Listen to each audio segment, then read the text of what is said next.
Here's a quick video to show how I painted snow on pine trees. For the background sky, I did a light wash of Prussian blue, really watered down. For the pine trees, I used a combination of shadow green and Prussian blue with a little bit of sap green in there.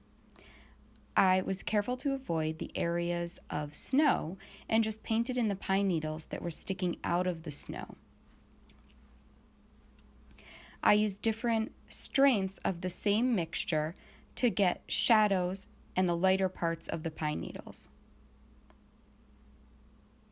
It's easier to leave more areas white and to go back and add more pine needles than it is to try to lift them later on.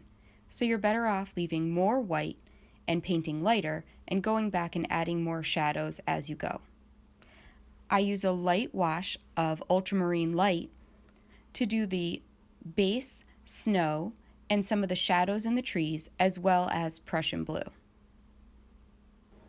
I hope you enjoyed my video and will visit my website for more how to paint tips, www.lyndpratt.com. Thanks a lot.